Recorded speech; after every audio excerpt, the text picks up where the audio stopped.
So start करते हैं agriculture वाले पार्ट से। शॉर्ट्स नोट्स में इसको रिवाइज करते हैं।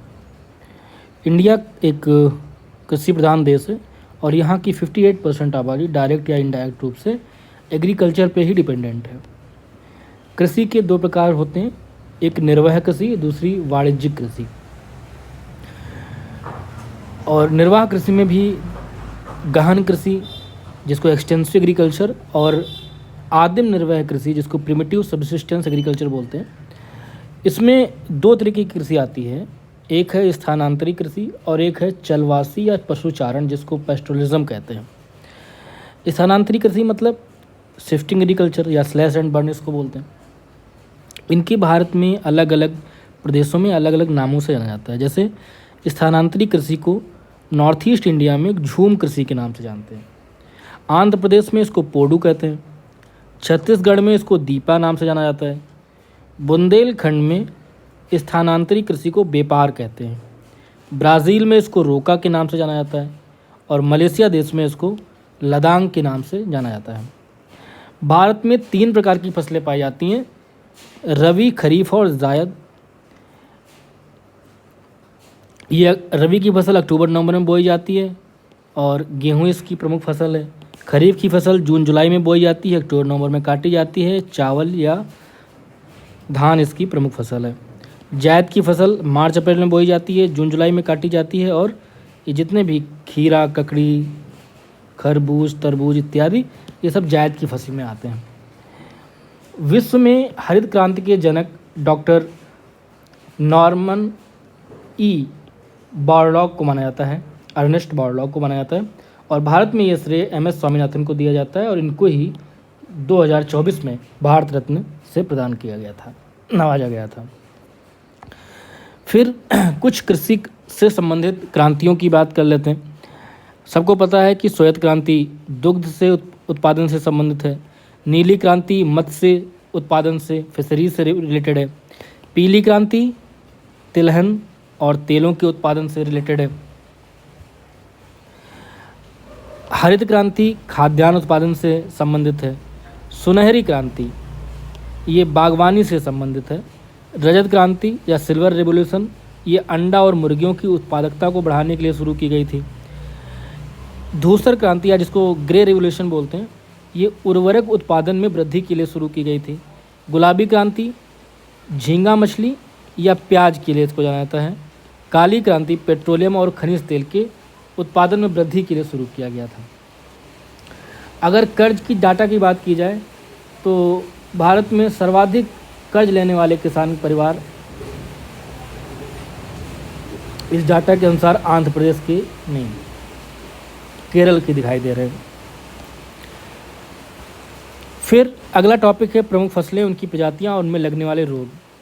गेहूं के उत्पादन में चीन प्रथम स्थान पर है और रस्ट गेहूं में लगने वाला रोग है। भारत में यूपी गेहूं उत्पादन में सबसे अग्रणी राज्य है। गेहूं में ग्लूटेन नाम की प्रोटीन पाई जाती है और राज 3077 एक गेहूं की प्रजाति है। इमर गेहूं दक्षिण भारत में पाया जाता है। चावल या धान की बात करें तो इसको 100 सेंटीमीटर से अधिक वर्षा की आवश्यकता होती है, टेम्परेचर लगभग 25 डिग्री से अधिक होना चाहिए और एक स्टेपल डाइट के लिए काफ़ी इम्पोर्टेंट फसल है। लगभग 3 से 4% का हिस्सा कुल खाद्यान्न का इसमें रहता है चावल में। इसकी प्रमुख किस्में अमन, औस, बोरो, नवराई इत्यादि हैं। एक विशेष प्रकार का धान होता है जिसको गोल्डन राइस कहते हैं, इसमें विटामिन ए प्रचुर मात्रा में पाया जाता है और इस विटामिन ए को बीटा कैरोटीन भी कहा जाता है। चावल का सर्वाधिक उत्पादन राज्य के हिसाब से तेलंगाना, यूपी और वेस्ट बंगाल में होता है, तो सेकंड नंबर पर अपना यूपी है। धान में पाया जाने वाला रोग खैरा रोग है और खैरा रोग जिंक की कमी से होता है। फिर बात करते हैं मक्का की। मक्का का टेम्परेचर लगभग 18 से 27 डिग्री और वर्षा जो है वो लगभग गेहूं और चावल के बीज का होना चाहिए, 50 से 100 के बीच में होना चाहिए, सेंटीमीटर के बीच में। शक्तिमान 1 और शक्तिमान 2 मक्का की किस्में हैं। मक्के के प्रोटीन को जीन कहते हैं। आंध्र प्रदेश सर्वाधिक उत्पादन करता है और विश्व में अमेरिका सर्वाधिक उत्पादन करता है मक्का का। मूवीज़ वगैरह में दिखाया जाता है, मक्के के खेत बहुत ज़्यादा होते हैं अमेरिका में। ठीक है, दलहन, इसमें सबसे अधिक योगदान चना और उसके बाद अरहर का है।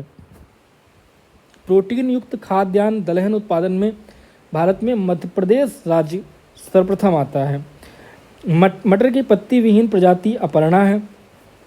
उत्तर प्रदेश में सर्वाधिक चना बुंदेलखंड में होता है और भारतीय दलहन अनुसंधान संस्थान कानपुर में स्थित है। तिलहन की बात करें तो नकदी फसल है। मूंगफली, तुरई, तोरिया, सरसों, सूरजमुखी ये प्रमुख फसलें हैं। उत्पादन में गुजरात मूंगफली का सबसे ज़्यादा उत्पादन करता है।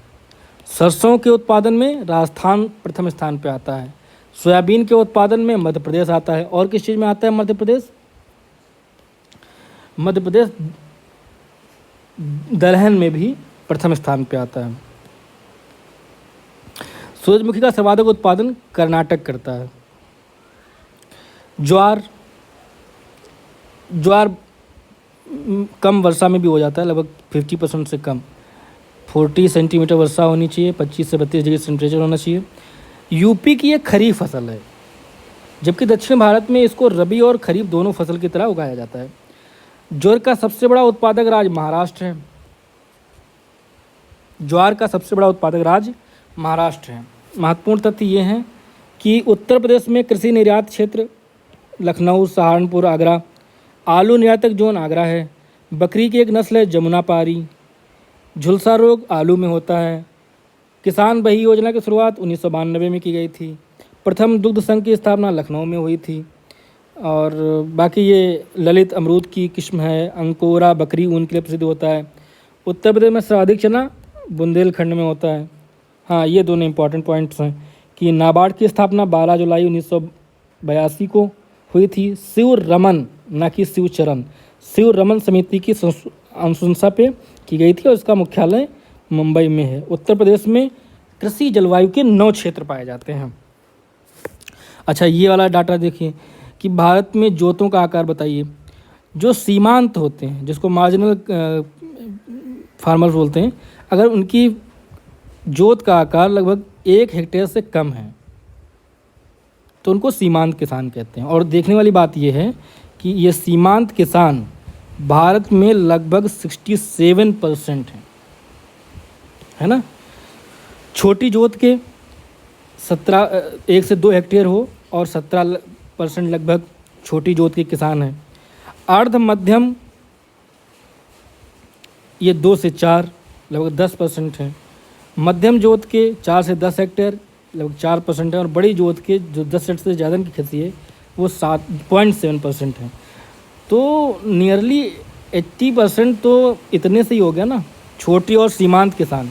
तो भारत की सारी योजनाएं छोटी और सीमांत किसान से, मतलब 1 हेक्टेयर से लेकर 2 हेक्टेयर तक के जिनके पास फसलें हैं, खेत हैं, उनके लिए योजनाएं बनाई जाती हैं, बनानी पड़ेंगी, ये ध्यान रखने के लिए।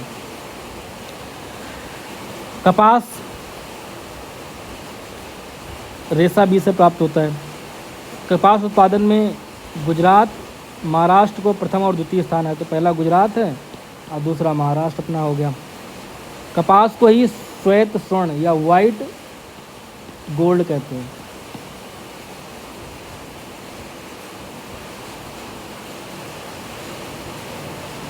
कुछ महत्वपूर्ण बोर्ड और उनकी अवस्थिति। तो सबसे पहले महत्वपूर्ण इसमें तो टर्मरिक बोर्ड है, जो अभी रिसेंट में इसकी स्थापना हुई है। इसका हेडक्वार्टर निज़ामाबाद तेलंगाना में है। कॉफ़ी बोर्ड बेंगलोर में है। चाय बोर्ड कोलकाता में है। रबड़ बोर्ड अपना कोट्टायम में है। तंबाकू बोर्ड आंध्र प्रदेश में है। तंबाकू बोर्ड आंध्र प्रदेश में है और टर्मरिक बोर्ड निज़ामाबाद तेलंगाना में है। अंगूर प्रसंस्करण पुणे और राष्ट्रीय मत्स्यिकी मतलब नेशनल फिशरी जो बोर्ड है वो आपका हैदराबाद में है। तो इस तरीके से तेलंगाना में 2 हो गए आपके, एक तो हो गया हैदराबाद वाला ये मत्स्यिकी वाला और दूसरा ये टर्मरिक वाला तेलंगाना में। मसाला बोर्ड कोच्चि और केरल में है। सबसे ज़्यादा उत्पादन भी केरल में ही होता है। भारत विश्व में भी मसाला का सर्वाधिक उत्पादन करता है। फिर यहाँ पर कुछ इंग्लिश नियम दिए हुए हैं किसी उत्पादन के लिए जाना जाता है, जैसे विटीकल्चर अंगूर, पता ही है सबको, पिसीकल्चर मछली पालन के लिए, सेरीकल्चर रेशम पता ही है, हॉर्टिकल्चर बागवानी के लिए, एपीकल्चर मधुमक्खी पालन के लिए, फ्लोरिकल्चर फूलों की कृषि के लिए। हाँ, ये है एक सिल्वीकल्चर, ये आपका वन संरक्षण और संवर्धन के लिए सिल्वीकल्चर यूज किया जाता है। वर्मी कल्चर एवरीबडी नोज, केचुआ पालन। ओलोरीकल्चर ये सब्जियों से रिलेटेड है।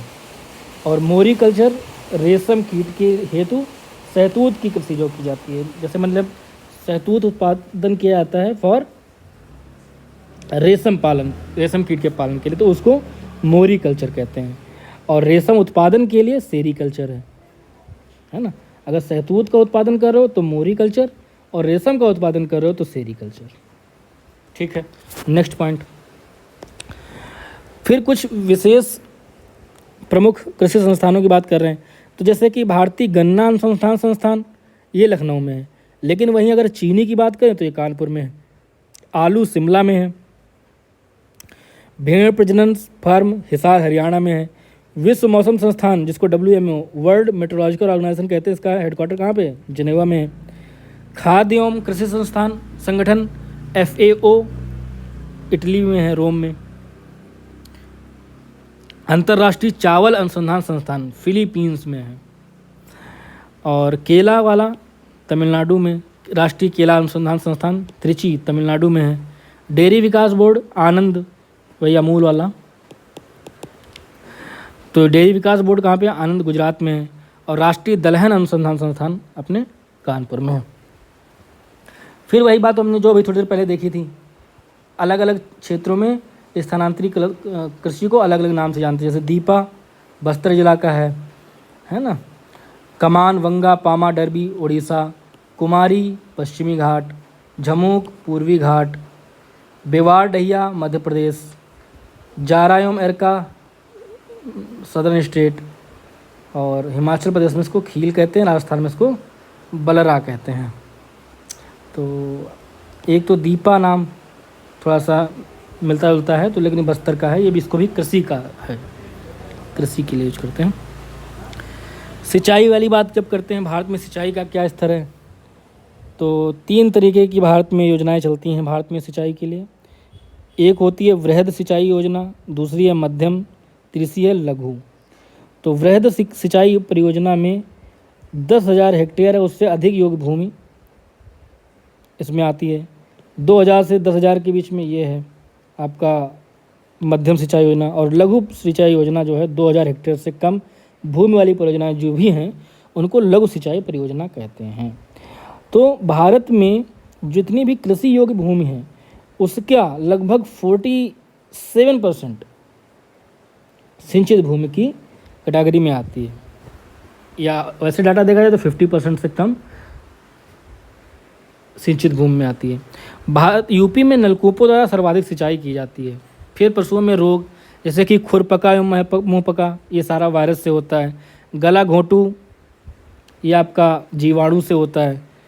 और एक थोड़ा सा अलग रोग दिखाई दे रहा है जिसका नाम है जान रोग, ये कैल्शियम की कमी से होता है और गाय बकरी भैंस में पाया जाता है। इम्पॉर्टेंट टॉपिक पॉइंट जो मुझे लग रहे हैं उसको मैं कवर कर रहा हूँ। फिर ये था कि भारत में रेशम कितने प्रकार का होता है, तो भारत में 4 प्रकार से रेशम का उत्पादन होता है। एक होता है मूंगा रेशम, एक होता है शहतूत के थ्रू, एक होता है टसर रेशम, एक होता है एरी रेशम।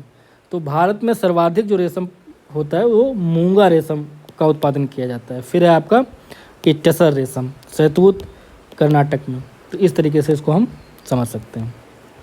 एरी रेशम असम में।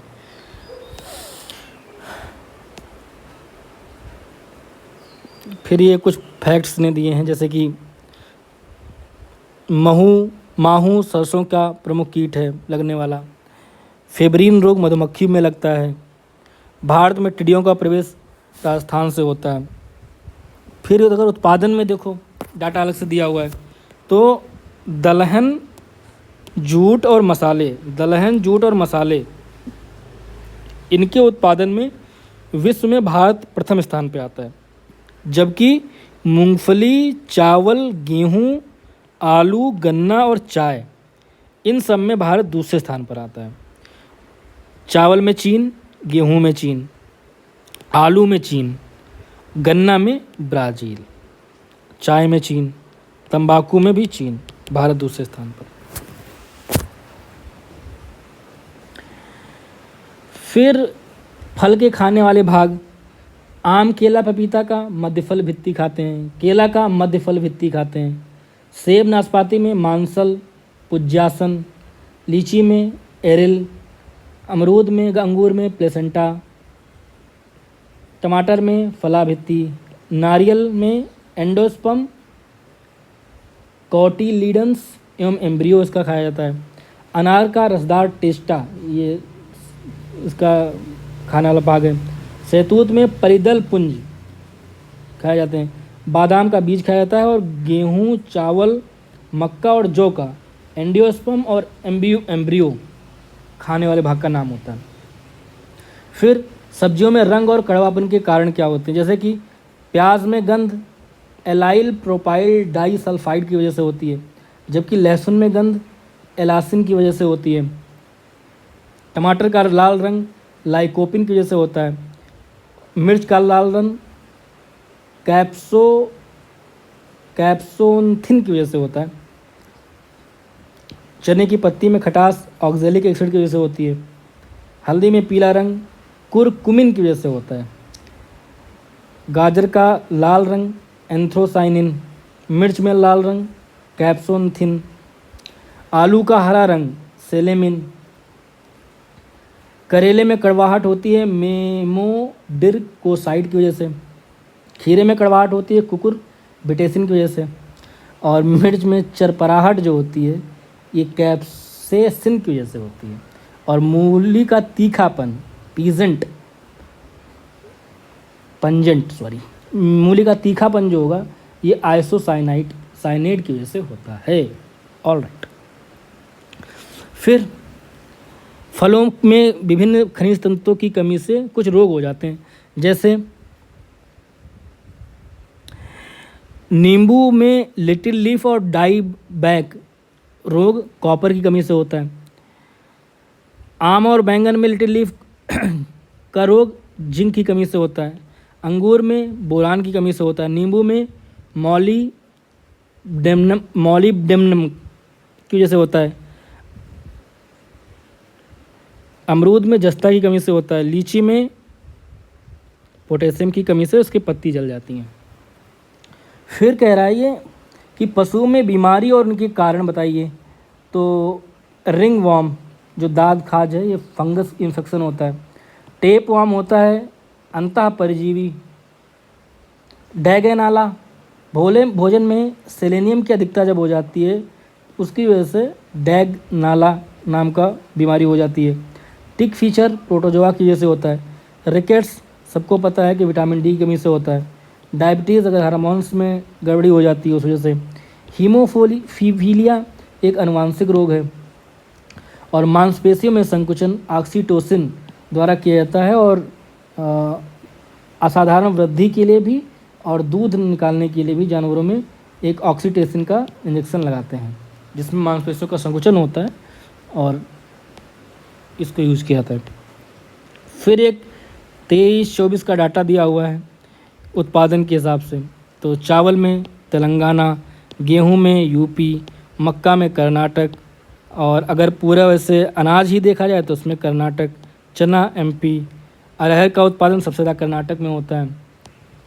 तिलहन का सबसे ज़्यादा उत्पादन में, मूंगफली का उत्पादन सबसे ज़्यादा गुजरात में, सरसों का सबसे ज़्यादा उत्पादन राजस्थान में, सोयाबीन का सर्वाधिक उत्पादन मध्य प्रदेश में।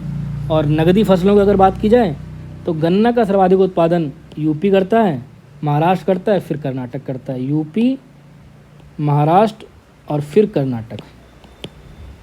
और कपास का सर्वाधिक उत्पादन गुजरात करता है। तो गुजरात कपास का भी सबसे ज़्यादा उत्पादन करता है और मूंगफली का भी सबसे ज़्यादा उत्पादन करता है। और यूपी के हिसाब से अगर देखें तो यूपी गेहूं के उत्पादन में प्रथम स्थान पर आता है। तो इस तरीके से हमारा इम्पॉर्टेंट टॉपिक कवर हो जाते हैं। Thank you.